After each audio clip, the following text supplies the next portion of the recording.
Hey, LaGrave family. It's Tuesday, June 16, 2020. Where does our help come from?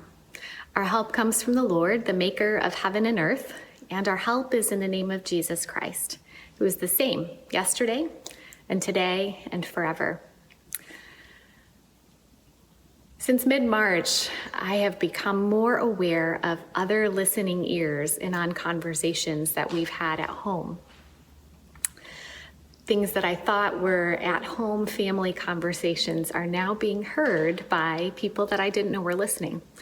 Most recently, Josh and I were having a conversation in our kitchen when we heard the voice of our son's best friend pipe up over the speakerphone. They were talking together on video chat from the other room. And Josh and I just both chuckled because here we were thinking we were having this sort of private conversation, and suddenly our son's friend's voice piped right up and made us realize that we weren't as alone as we thought we were.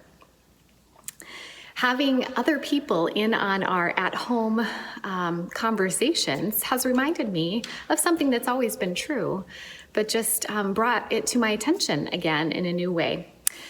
My father-in-law is a church planter and pastor, retired now, but often when we have family dinners with him, he'll pray a prayer for supper and end that prayer with the words, "Jesus, you are the unseen guest at this table, and you are the silent listener to every conversation.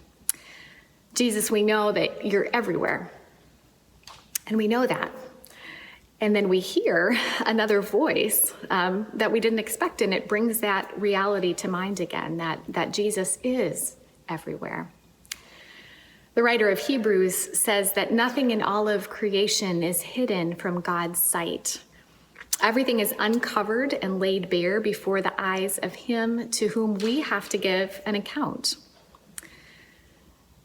As a church, LaGrave individuals, LaGrave leadership bodies, LaGrave committees, we're in this season of opportunity to deliberate together, to listen to each other, to exercise the spirit-grown virtues that Pastor Bob has been talking about in his devotions recently.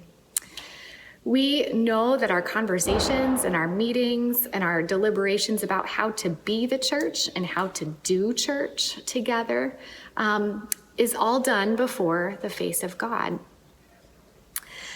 So here are some of the things that I'm praying for as we navigate through this time together. I'm inviting those of you who want to join me in praying for these things for our church. I'm asking God to build up our church in His will as we walk through these conversations about being and doing church together. I'm asking God to unite our hearts and our minds in our shared reliance and our full and total dependence on the grace and truth of Jesus Christ to save us and to knit us together as a family of believers.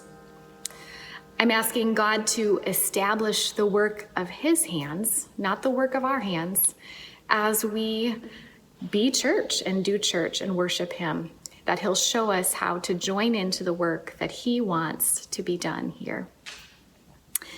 And finally, I'm asking that God will receive praise and glory and honor in us and through us and because of us, as this corner of His kingdom on planet Earth.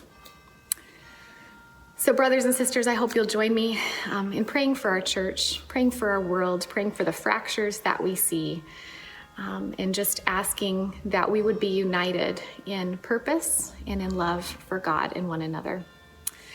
Now may the peace of Christ go with you wherever you may be. May He shelter you through the wilderness, protect you through the storm. May He fill you with thanksgiving at the wonders He's shown you, and may He bring us home rejoicing, face to face again once more.